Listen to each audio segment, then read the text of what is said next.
This is the Games Institute podcast, but today we're not actually doing a regular episode. Instead, we're marking the occasion because it has been a full year. Oh my gosh, that was his actual voice. I'm Marisa Benjamin. I'm Toben Racicot. And we have been your hosts for this entire year, and we will continue to be your hosts. Until I get a real job. Yeah, until maybe Toben defends and maybe I leave. I don't know. Who knows? We're not thinking about that. Instead, what we're thinking about is all of the amazing things that happened on the podcast this year. It was a very busy year. Yeah. Are you tired? I'm extremely tired. And Toben's writing his comms next week. And we have we have more than that. We have 7 episodes that we haven't even published, but we have recorded and I have to edit still. Yeah, listen, if you've been tuning in every single episode, you still don't even know. All of the wonderful people that have recorded with us and are still to come next year, you're not going to believe it. But let's take a step back, actually, before we start taking a look forward. We started off with talking about what our intentions were for this podcast. We wanted to bring you the behind the scenes of the Games Institute, which, as you probably know by now, is one of the 8 faculty-wide university research centers at the University of Waterloo. Our niche is, of course, games and interactive technologies, but boy, oh boy, did we blow that up. We completely tore apart what that meant, deconstructed it, put it back together, threw it into the air, bounced it over the water, skipped a few dishes, I don't know. I was going to say we hopped the fence and stole some eggs from the farmer's nest and brought them back and made some burritos. We took some chickens as well, bred them, made more eggs. I'm so sorry to anybody who doesn't consume chickens. Regardless, okay, real stuff. We started with asymmetric gameplay.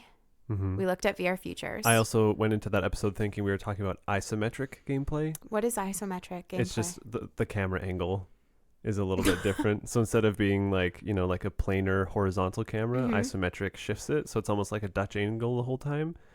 Oh. And then I was like, oh, we're talking about Goof Troop. Okay, that I know what that is.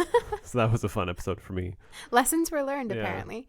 No, that was a great episode for us too, because John Harris is such a natural speaker. Yeah, it's so knowledgeable about what he researches and creates. Yeah, he's doing the Playful Pixel now, which we'll have to have him back on to talk about next year when it's gone through a few more iterations, because it's talking about mega games. Yeah. And I love the example of John Harris because he is looking at the way that people interact with games and trying to push those boundaries forward.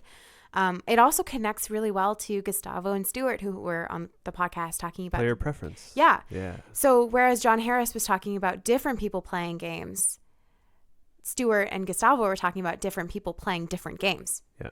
Which is pretty cool. That opens up how we think about human-computer interaction in the gaming world. It's not just about the technology itself, but it recognizes the individuals and how they approach it. The individuality is the word I was searching for. And then you can extrapolate that kind of stuff into Marina's research, which bridges that same idea into the health specter. Mm-hmm. Spectre? Yeah. And Rena as well, human-computer interaction specialist, mm-hmm. and pushing the boundaries in the health space, because she was looking at mental health games, mm-hmm. which, of course, segues into Tina Chan. Very much so. Yeah, who is looking at mental health interventions through games. So different people are prioritizing different things in their research, but including all of these considerations as well. I really loved the humanities folks that we had on the podcast too, because they were representing more of a critical meta lens over all of this stuff. And you need to put these into context, because you have Alex Fleck talking about the future possibilities of VR, but engaging with it as a technology and how it relates to culture too. And then Sid, my favorite episode. Was it? Yeah. Oh yeah. I could have listened. I could have just let them speak for another 3 hours and been fascinated by every word. Because there's so much passion and, again, knowledge, mm-hmm. and interesting seeds of creativity. Good pun. Be planted to find solutions or alternatives or ways to create games to teach these concepts and practices in a way that is more tangible or practical in the real world. Mm-hmm. What's impressive about Sid is they can acknowledge different ideas and be completely respectful and still position within their own research. Exactly. Yeah. They're doing some great work as well with a professor coming up, and it's going to be looking at, interventions, cultural interventions, museum exhibits, like basically using technology to bring people into knowledges that they wouldn't otherwise have access to. So we'll look forward to that. All of these different little presents to come in the next year. Yeah. We also did something that I think is extremely exciting. Can you guess what it is? Interviewed 3-panel contrast.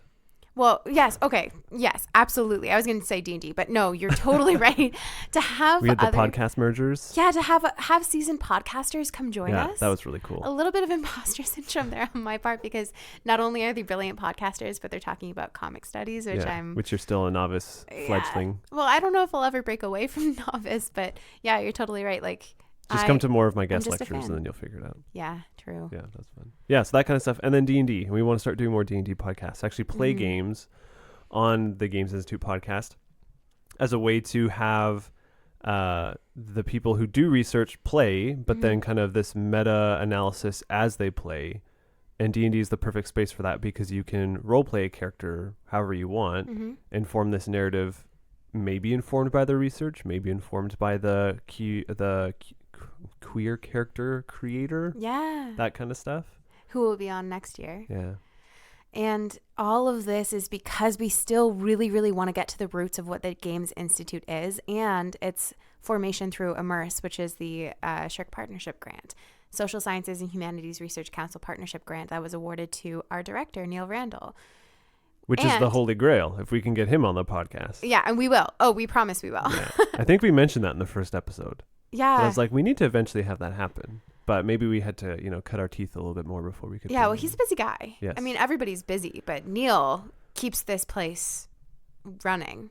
And I think we had the best alternative to getting Neil in here, which was getting Christina to come in to talk about Immerse, because she was the Immerse specialist. Yeah. And she worked extremely closely with Neil all summer to create that website and came in and shared her knowledge on all of that. So you didn't get Neil, you got Christina. But it was great. It was a great year. I am really excited to continue doing all of this next year, and I actually want to set a goal for the podcast. I want... Be accountable to yourself? Accountability, favorite word.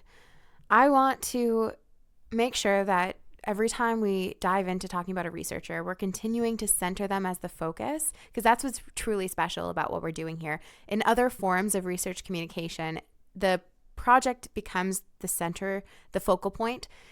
And that's good, but what you end up missing is the context of the researcher themselves. What we discovered in this podcast was when we ask questions about what their earliest childhood memory of games were, we were able to actually understand how they ended up studying games, how they made that transition.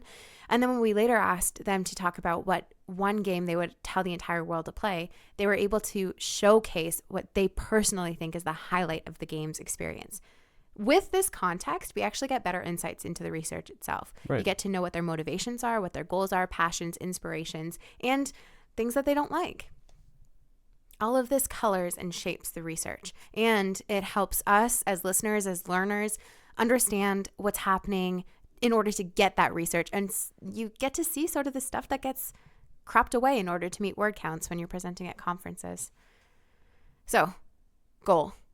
Push the researcher to the center as much as possible. Give them a platform. Maybe ask more questions about what games they're playing. But also... If they have time to play. Also ask questions about if they were in different disciplines, what they do with that. Oh, fascinating. Yeah. Yeah. Make more money, probably. Anyway, do you have any goals for next year? I want to pass comps. And... Which you will. Play more D&D. I always say that. Yeah, let us know what you think about this upcoming D&D. And then I start playing D&D and I'm like, oh, this is too much work. Yeah, we're taking a risk by showing you this D&D podcast. I'm certainly putting my personality on the line here. So if you can give us feedback about that, that would be excellent. For now, thanks for listening. And thank you for your continued support.